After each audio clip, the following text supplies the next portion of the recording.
Me llamo Jimena, tengo 34 años. Vivo con mi esposo Gabriel y nuestros hijos, Sofía, de 8, y Mateo, de 6, en un edificio común de varios pisos. Tercer piso, el ascensor funciona a veces, y desde la ventana se ve el patio interior, donde por las noches se reúnen los vecinos con botellas de cerveza y conversaciones sin principio ni fin. Ya nos hemos acostumbrado a todo, al ruido, a los olores de comida de otros apartamentos, a los gritos de los niños. Tenemos una vida normal. Gabriel trabaja como logista en una empresa donde todo gira en torno a plazos, almacenes y llamadas. A menudo está cansado, pero siempre encuentra tiempo para los niños, los abraza, los alza en brazos, juega con ellos. Yo trabajo desde casa. Coso. Al principio eran vestidos para amigas, ahora tengo pedidos por Instagram. Trabajo entre almuerzos, escuela y dibujos animados. Por las noches nos sentamos en el sofá, ponemos algo en Netflix. A veces nos reímos, a veces uno de los dos se queda dormido en medio de la serie. Es como un ritual que no cambia con los años. El matrimonio es cómodo, como una camiseta vieja, un poco estirada, con manchas, pero favorita. A veces una. Quiere una nueva, pero esta es conocida, comprensible. Los hijos, eso es otra historia. Quieren todo y de inmediato, comer, hablar, mostrarte algo, que los escuches, juegues, mires, acaricies. Mamá, como el centro del universo, que no tiene derecho a apagarse. Ya estoy acostumbrada. Pero a veces noto como me pierdo en algún lugar entre el mamá, mira, y el mamá, ¿por qué? Al principio no le das importancia, luego te convences de que es normal. Y solo de vez en cuando algo resbala en tu cabeza, y yo, como estoy yo misma, era primavera. El sol empezaba a calentar por la tarde, el balcón se llenó un poco de flores que Sofía trajo de la escuela. Ella misma las regaba, y eso me gustaba, al menos algo no dependía de mí. Con Gabriel todo era estable. No había peleas, pero tampoco pasiones. Él sabe que tomo el té sin azúcar y que me molesta cuando Mateo se chupa el dedo. Yo sé cuándo es mejor no hablarle de arreglos en casa, en esos momentos su mente está ocupada con otras cosas. Hemos aprendido a vivir sin estorbarnos, pero en las últimas semanas notaba que me faltaba algún matiz sutil. No aventuras. No confesiones, solo algo real, no cotidiano. Algo que hiciera el día un poco distinto al de ayer. No buscaba cambios. Solo estaba cansada de la monotonía, esa que no se soporta al instante, pero que se acumula como polvo en el alféizar. Solo la ves cuando empiezas a limpiarla. Así vivía, entre la máquina de coser y los dibujos animados. Los niños crecían, mi esposo trabajaba, el apartamento respiraba con los quehaceres de siempre. Nada cambió, hasta que Gabriel dijo que sus padres pensaban venir a quedarse unas semanas, para ayudarnos con los niños, darnos un poco de respiro. Asentí. Sin entusiasmo, pero tampoco con resistencia. Quizás si se vuelva más fácil. Llegaron el viernes por la noche. Elena, como siempre, con una gran bolsa de regalos que inevitablemente incluía platos caseros, un frasco de mermelada y una caja de pasteles. Se disolvió de inmediato entre los niños, los abrazaba, comentaba cuánto habían crecido, hacía preguntas, les proponía amasar, dibujar, hornear galletas juntos. Tenía tanta energía que Mateo, a los 5 minutos, ya se había quitado los calcetines y corría descalzo por el apartamento. Sofía estaba más tranquila, pero también se acercaba a su abuela, como buscando una oportunidad de estar con alguien que no éramos nosotros. Esteban se comportaba de otra manera. Simplemente estaba. Dijo algunas cosas cotidianas, agradeció el té, preguntó dónde dejar la chaqueta, ofreció ayuda para sacar las maletas del coche. No se le podía llamar frío, pero tampoco intentaba formar parte del bullicio familiar y de niños. Después de la cena se sentó en el balcón, abrió un libro y leyó unos minutos antes de aceptar probar el pastel que Elena había sacado de la bolsa. Yo recogía después de la cena, tratando de no perder el hilo en la cabeza. Había demasiado movimiento, ruido, fragmentos de conversaciones. Los niños me interrumpían cada 3 minutos, Elena hablaba con Gabriel en la cocina, y yo solo quería un poco de paz, aunque fuera por 5 minutos.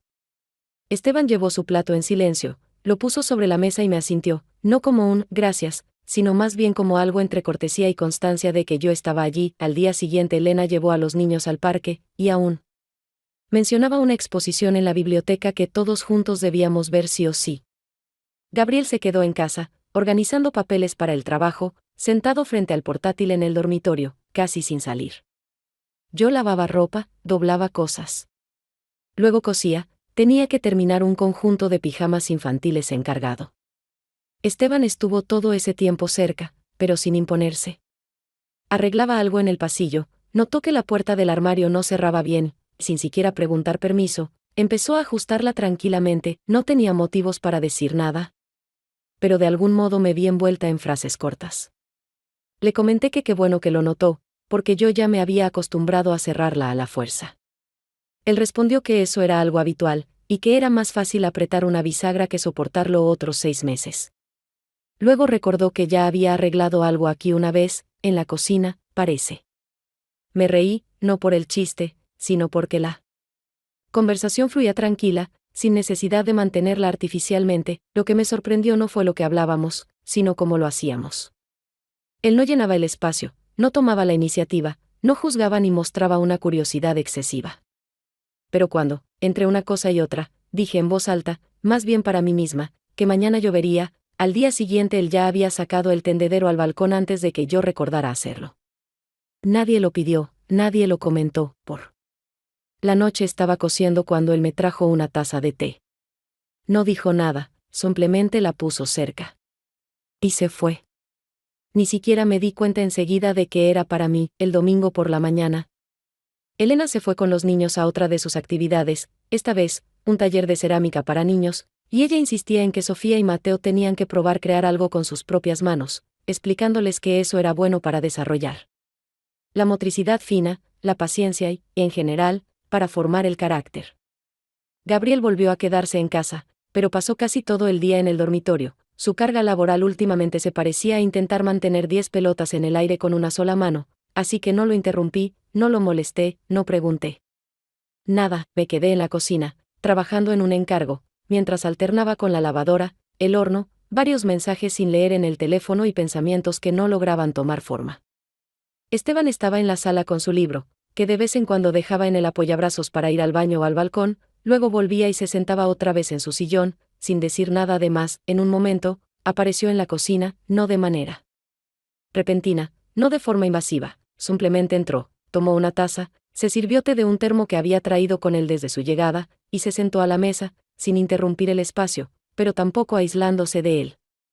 Yo decía algo, más bien para mí misma, sobre el precio de la carne, que había vuelto a subir, sobre cómo los niños crecen más rápido de lo que logro renovarles la ropa, y sobre que el aire acondicionado del edificio probablemente sea lo único que me mantiene cuerda en verano. Él no interrumpía ni añadía nada innecesario, pero respondía justo lo suficiente como para que sintiera que me escuchaban, no por cortesía, no por deber, sino simplemente porque yo existía.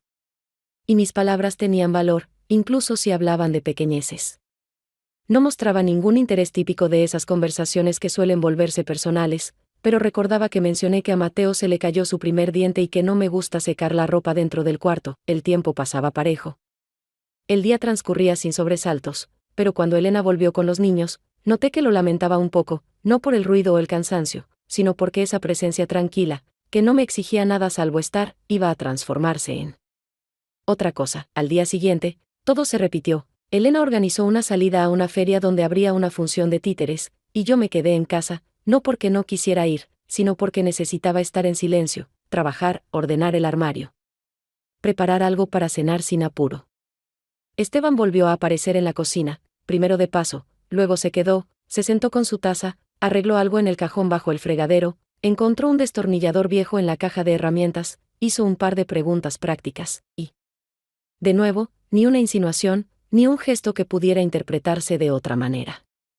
Pero cuando salí de la cocina dejando una olla en la hornalla, y volví unos minutos después, ya había bajado el fuego, como si estuviera en su propia casa. Esos detalles no eran ruidosos ni importantes.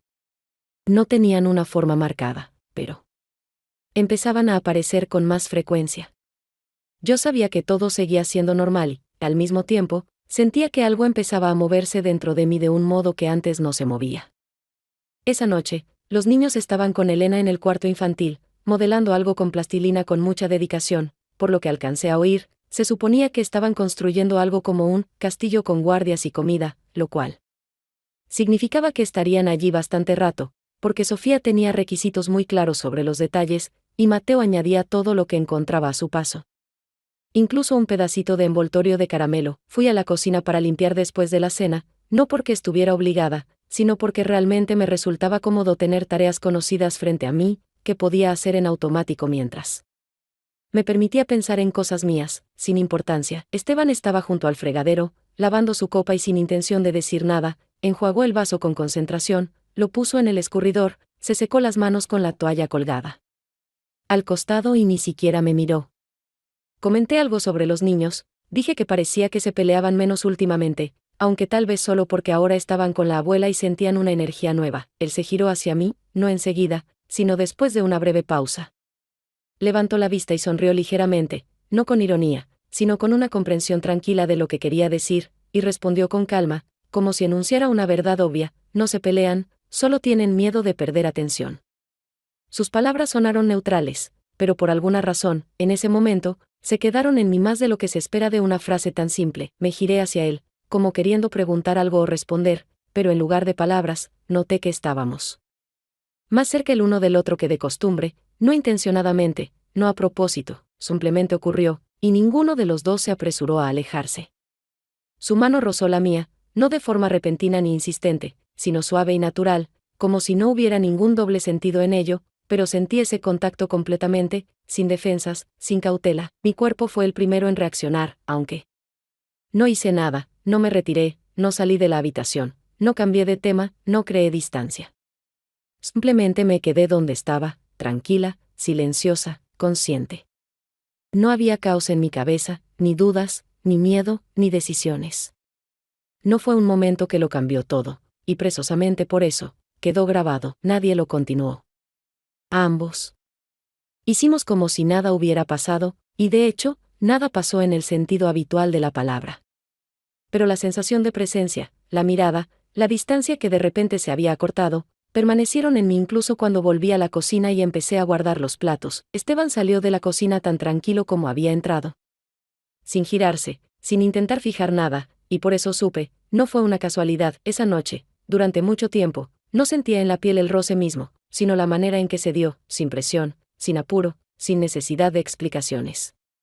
Y aunque por fuera nada había cambiado, entendía que el límite que no habíamos cruzado ya no era tan nítido. Durante los días siguientes, casi no hablamos, no por enfado ni tensión, sino porque las palabras parecían ya innecesarias. No desaparecieron, no se volvieron tabú, simplemente todo lo que antes necesitábamos decir, ahora existía en miradas cortas, en cómo reaccionábamos al vernos en una habitación, en la sensación de que el silencio entre nosotros ya no era vacío. Gabriel, el viernes, dijo que llevaría a los niños al cumpleaños de un compañero de Mateo. La fiesta era fuera de la ciudad, en un centro infantil cerrado, de esos donde los padres no suelen dejar a los niños solos. Elena enseguida se ofreció a ir también, dijo que ayudaría a controlar que todos comieran y que el regalo no se perdiera.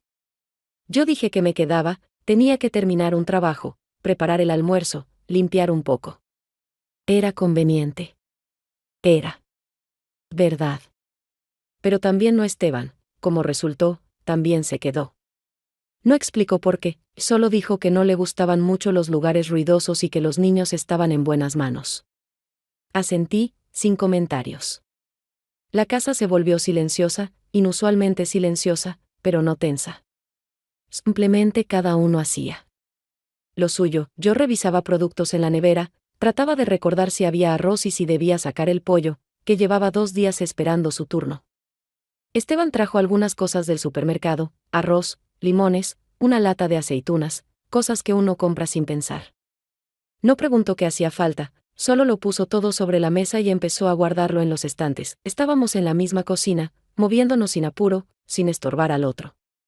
Yo picaba cebolla, él hacía algo cerca, a veces miraba en mi dirección, no para buscar mi mirada, sino simplemente para ver cómo lo hacía. Cuando me agaché para sacar la sartén del estante inferior y luego levanté la vista, nuestras miradas se cruzaron. No hubo nada especial en ese gesto, yo tenía una espátula en las manos, él un trapo. No estábamos ni muy cerca ni demasiado lejos. Ese momento no era oportuno ni planeado. Simplemente todo se volvió tan transparente que ya no tenía sentido seguir ocultándolo. No me aparté, y él no fingió estar ocupado. En esa mirada no había petición, ni confesión, ni insinuación. Solo una presencia tranquila que, por fin, dejó de esconderse tras lo cotidiano. Estábamos allí, como si cada uno esperara que el otro se retirara, pero eso no pasaba, y medio paso hacia adelante, no con decisión ni dramatismo, solo porque ya no podía seguir al margen mientras él estaba ahí, tan cerca, sin ser ajeno. Él inclinó un poco la cabeza, apenas, casi imperceptiblemente. El beso ocurrió no porque alguien se atreviera, no porque no pudiera resistir más. Ocurrió como suceden las cosas que han madurado tanto que ya no necesitan señal ni justificación, no. Fue un beso de película. No tuvo prisa, ni pasión, ni sorpresa. Fue simple, como un suspiro que se suelta después de haberlo contenido mucho tiempo. No nos detuvimos más de lo que el momento permitía. Y cuando nos separamos, no parecía algo que necesitara explicación. Yo volví a la sartén, él al hervidor, que hacía tiempo se había enfriado. No hablamos. Y todo quedó en su sitio. Pero dentro de mí, algo se dio vuelta, no de forma dramática ni definitiva, sino callada y para siempre. En los días siguientes nos comportamos como si nada hubiera cambiado, él seguía arreglando pequeñas cosas en casa, ayudaba con las compras, encendía el hervidor cuando entraba a la cocina, y yo seguía cosiendo, limpiando, cocinando, intentando no pensar en lo que ya había pasado entre nosotros. Nuestras conversaciones no se volvieron más frecuentes ni más profundas, seguían siendo cotidianas, superficiales, como las que tienen las personas que coinciden en un espacio compartido por tiempo limitado. Evitábamos mirarnos de más. Pero aún así, cada vez que yo entraba en una habitación donde él estaba, notaba que mi cuerpo reaccionaba antes de que pudiera procesarlo conscientemente, captaba el timbre de su voz cuando hablaba con los niños. Reconocía el sonido de sus pasos en el pasillo, sabía dónde estaba sin necesidad de verlo. Empecé a darme cuenta de que ya no podía estar a solas con él sin notarlo, y al mismo tiempo, en esos momentos, nunca me apresuraba a salir o a buscar una excusa para irme. Esteban no cambió nada en su comportamiento, seguía siendo contenido, casi indiferente por fuera, pero su mirada se detenía en mí un poco más de lo necesario, y cuando me acercaba, en el pasillo, junto a la estufa, en el balcón, ya no se retiraba de inmediato, como lo hacía antes. Sino que parecía esperar a ver si lo haría yo. Me costaba decir si realmente estábamos más cerca o si simplemente habíamos aprendido a notar cada microgesto del otro, pero finalmente se volvió claro, ambos sabíamos lo que pasaba, incluso sin decir una palabra al respecto. No buscaba justificaciones, no planeaba el siguiente paso, no me imaginaba ningún «y sí». Pero cada vez que pasaba cerca de él y no me tocaba, sentía un vacío que antes no existía. Gabriel estaba más concentrado que nunca en su trabajo, casi todas las noches se dormía con el portátil en las rodillas, y notaba que nuestras conversaciones se habían reducido a frases funcionales: ¿qué comprar?, cuándo ir a la reunión del colegio, ¿dónde está el cargador? Elena pasaba todo el tiempo con los niños, les ayudaba con las tareas, organizaba actividades, incluso hizo una especie de clase de cocina. Los niños amasaban la masa, cubrían el suelo de harina, y ella comentaba feliz cada movimiento. Como si estuviera creando una nueva tradición familiar. Ningún adulto en la casa parecía notar que algo había cambiado entre Esteban y yo, o bien fingían no notarlo, y esa invisibilidad, esa no detección, curiosamente, solo intensificaba la tensión. A veces notaba como su mirada buscaba la mía durante la cena, cuando todos estaban sentados hablando de cosas de los niños, y esa fracción de segundo bastaba para que ya no pudiera mirar a Gabriel sin pensar en que él no veía nada. En algún momento me di cuenta de que había dejado de ser solo esposa, madre, ama de casa, volvía a ser una mujer en una situación sin salida simple, porque ya no era solo externa. No era una historia de engaño, no había citas secretas, ni mensajes, ni conspiraciones, solo una presencia, una cercanía que ya no se podía retirar. Aunque nada hubiera pasado en el sentido habitual, no nos acercábamos más, pero cada uno de sus movimientos parecía un semigesto, no expresado, no confirmado, pero esperando. Y yo ya no podía ignorarlo, aunque quisiera. Los días siguientes empezaron a parecerse a un guión que ninguno de los dos había escrito, pero que ambos comenzamos a seguir con una precisión extraña. No lo habíamos acordado, no buscábamos ocasiones, no dábamos pasos obvios, pero casi cada día aparecían momentos que no se podían llamar casuales.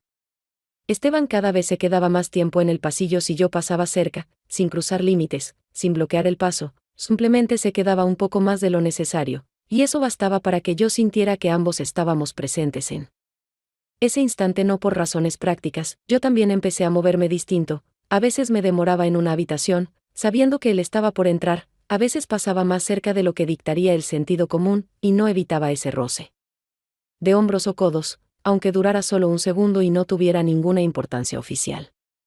Casi no hablábamos entre nosotros, solo lo justo cuando la situación lo exigía, y entonces las palabras eran simples, concretas, absolutamente cotidianas. La sal está en la repisa de arriba, el hervidor ya hirvió, Elena preguntó dónde están las tijeras. Pero en esas frases había algo más que su significado, el tono de voz, la pausa entre oraciones, la sensación de que en cada intercambio había algo escondido, no dicho, pero claramente entendido. Casi no nos mirábamos, especialmente si había otros en la habitación, pero cada uno sabía con exactitud dónde estaba el otro, hacia dónde se movía, en qué dirección estaba su mirada. Aprendí a sentir su presencia incluso cuando estaba en silencio con un libro o arreglando algo en la sala, no necesitaba verlo para saberlo, él no decía nada, no daba un solo paso que pudiera interpretarse claramente, no buscaba excusas para tocarme ni sostenía mi mirada, pero esa contención solo hacía que la tensión entre nosotros creciera más, y en mí surgía una nueva forma de ansiedad, una que no conocía antes, cuando la vida era clara y predecible.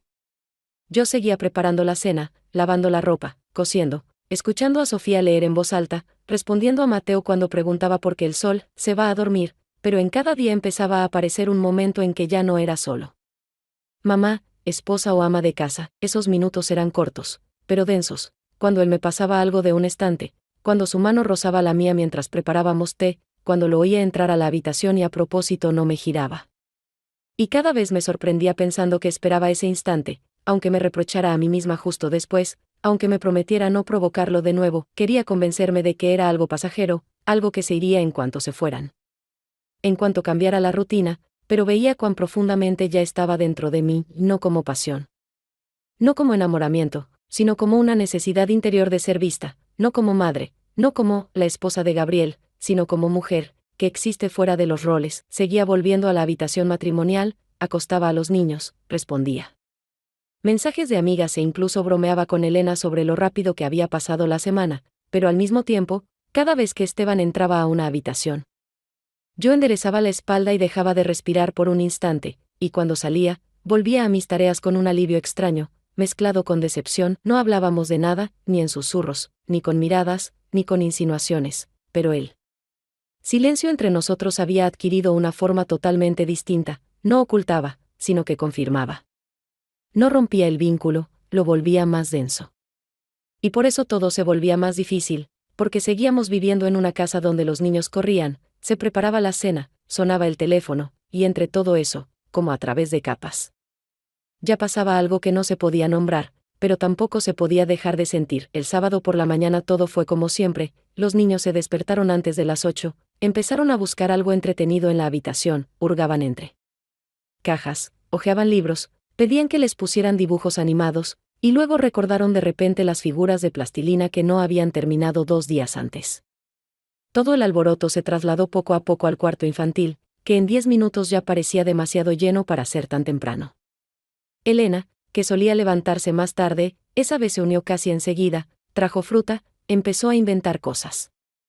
Con ellos, reía, les contaba un juego que solían jugar de niños con Gabriel. Yo estaba en el dormitorio, intentando ordenar el armario, que otra vez se había convertido en un cúmulo accidental de todo, bufandas de invierno, bolsas con ropa para donar, juguetes perdidos. Esteban entró en la habitación, dijo algo completamente cotidiano, algo sobre que el reloj del pasillo se había parado, que habría que cambiarle la pila, y se acercó para mostrar cómo se abría la tapa trasera, porque según él, ese modelo solía romperse si se presionaba mal. Yo estaba parada junto al cajonero, con un suéter en las manos, pero ni siquiera recuerdo qué prenda era, porque toda mi atención se centró no en el armario ni en el reloj. Hablábamos en voz baja, él señalaba algo con el dedo, y luego simplemente me abrazó, no con fuerza, no de manera demostrativa, sino como si estuviéramos demasiado cerca y ninguno quisiera romper esa cercanía. En ese momento, Sofía entró en la habitación, sin previo aviso, sin hacer ruido, simplemente abrió la puerta como siempre hace cuando algo le parece urgente. Esta vez quería mostrar su pez de plastilina. Se acercó, abrazó al abuelo y, sin soltarlo, me miró, no con sospecha, no con enojo, sino con una especie de atención extraña, no muy propia de una niña de su edad. Esteban, al verla, me soltó de inmediato, lo hizo rápido pero no bruscamente, intentando no hacer ningún movimiento que llamara la atención. Yo alcancé a sonreír, aunque en ese momento el corazón dio un paso atrás, como si hubiera captado la situación antes de que yo misma la entendiera. Sofía nos miró un poco más y luego preguntó, con total naturalidad, sin rastro de desconfianza: ¿por qué el abuelo te abraza tan fuerte? Sentí como un golpe, no doloroso, no estruendoso, pero con un eco que se expandió por dentro. Asentí rápidamente, sonreí aún más y respondí: solo me ayudaba con el reloj. Cuesta abrirlo. Ella no insistió, no preguntó más, no volvió a mirar, simplemente se dio vuelta y salió de la habitación con su pez de plastilina en la mano, como si nada hubiera pasado. Pero cuando la puerta se cerró, quedó en el aire una tensión que ni Esteban ni yo podíamos disipar, aunque hubiéramos querido. Él se alejó hacia el armario, colocó tranquilamente el destornillador de nuevo en el cajón, y no volvimos a decir una sola palabra. Todo siguió como antes, sin explosiones, sin drama, pero algo se había desplazado definitivamente, como una pieza que antes encajaba justo y ahora empezaba a tambalearse. Fui a la cocina, lavándome la cara por el camino, no porque hiciera falta, sino para poder estar un momento sin espejos, sin ojos, sin expectativas. Gabriel volvió del supermercado, empezó a contar algo sobre una oferta en el café, los niños me llamaban para mostrar sus monstruos de plastilina, y yo escuchaba y asentía, tratando de volver al ritmo donde todo era familiar, predecible y seguro. Esa noche, Esteban dijo que él y Elena quizás se irían un poco antes, lo justificó con un asunto urgente que había que atender en casa. Elena se sorprendió, pero aceptó sin mucha resistencia, y Gabriel solo dijo: está bien, lo importante es que todo esté bien, sin tratar de indagar. Yo no dije nada, no por miedo, ni por confusión, sino porque cualquier palabra en ese momento habría sido de más. Nadie explicó nada, nadie preguntó ni insinuó, pero entre todos ya había una fisura que no se veía, pero que se sentía claramente al pisar el suelo. El domingo por la mañana, la casa empezó a despertarse sin apuro, con ese ánimo especial que solo existe el día de una partida, cuando todos actúan con un poco más de cautela, dicen más cosas prácticas de las necesarias y tratan de mantener la normalidad hasta el último momento. Elena hacía las maletas con decisión y rapidez, como alguien que no soporta dejar cosas pendientes. Estaba acostumbrada a planificar con precisión, a asumir la responsabilidad, a entender que el control no es poder, sino cuidado. Y aunque el ambiente del apartamento había cambiado, ella conservaba la calma, no hacía preguntas innecesarias, no se permitía suposiciones. Yo la ayudaba en silencio. Ella no me sostenía la mirada por mucho tiempo, solo breves y rápidas. Como con respeto. Una vez pronunció una frase: gracias por dejarnos pasar tiempo con los niños. Su voz no tenía doble sentido, ni juicio, ni ironía. Era Elena, directa, concreta, adulta. No era dura, simplemente sabía muy bien cuándo era necesario hablar, y cuándo no. Su entonación me dejó claro que sentía más de lo que decía. Pero no consideraba necesario ponerlo todo sobre la mesa. Esteban no tardó en prepararse, ya tenía sus cosas empacadas desde la noche anterior. Estaba sentado en el balcón con una taza de café y no entraba en casa por mucho rato. No evitaba. Pero tampoco buscaba estar. Esa era su manera, tranquila, precisa, sin gestos dramáticos. Y aún ahora, cuando todo entre nosotros ya había sido sellado en silencio, no dio un solo paso ni hacia atrás ni hacia adelante, solo habitaba esa quietud con honestidad, sin pose. Justo antes de salir, cuando Elena y los niños ya estaban junto al coche, él volvió al departamento, dijo que había olvidado el teléfono en la mesa, aunque el teléfono estaba en su bolsillo. Yo estaba parada en el pasillo, y no dijimos nada. Y fue en ese silencio, sin aviso ni dramatismo, que él se inclinó, me besó y se apartó. Sin detalles, sin pausa, sin promesas. No fue un gesto de despedida, más bien un reconocimiento definitivo de que todo ya había terminado. Después de eso salió enseguida, sin mirar atrás. Yo me quedé en el pasillo, mirando la puerta cerrada, y no sentí ni el más mínimo impulso de correr tras él ni de explicar nada. Gabriel regresó primero, empezó a quitarse los zapatos y dijo algo como que el lunes volverían las rutinas de siempre, y que qué bueno que habíamos descansado un poco. Estaba con su ánimo habitual, atento, tranquilo, seguro de que todo estaba bien. Ni se le pasaba por la cabeza que esta casa había vivido, durante unas semanas, una vida paralela que él nunca conocería. Más tarde, por la noche, estaba ordenando ropa de los niños cuando Sofía se me acercó con una hoja de papel, en la que había pegado un corazón y escrito, para la abuela y el abuelo, para recordar. Le dije que se lo iba a entregar, aunque no tenía intención. Ella asintió y, ya caminando hacia su cama, soltó una frase: «¿Estás como triste?» «Es por la abuela y el abuelo», no respondí, no por temor ni confusión, sino porque en ese momento cualquier palabra también habría estado de más. Solo. Me incliné, la besé en la coronilla y guardé la hoja en el cajón. Esa noche me dormí rápido por primera vez en mucho tiempo. No porque fuera más fácil, sino porque ya no había nada que tuviera que seguir conteniendo por dentro. En los primeros días tras su partida, el apartamento se volvió más silencioso, pero ese silencio no traía el alivio esperado, era denso, parecido al vacío que queda después de una fiesta ruidosa, cuando ya todo está limpio, pero el aire aún conserva los ecos de voces ajenas, movimientos, pensamientos. Me levantaba por la mañana, preparaba el desayuno, trenzaba el pelo de Sofía, ayudaba a Mateo con la mochila, hablaba con Gabriel sobre temas de trabajo, a dónde ir el sábado, qué comprar para la cena, pero todas esas acciones se sentían como si me estuviera viendo desde fuera, sin reconocer ni mi voz, ni mis entonaciones, ni la lógica de unos rituales que antes eran naturales. Gabriel empezó a notar que a menudo me quedaba callada a mitad de una conversación, que no respondía. Enseguida cuando me hablaban, que reaccionaba más lento a cosas domésticas que antes resolvía automáticamente. Varias veces me preguntó si estaba enferma, si todo estaba bien, si algo me preocupaba, y cada vez yo respondía que solo estaba cansada, porque era la explicación más cómoda, una que no exigía asumir nada.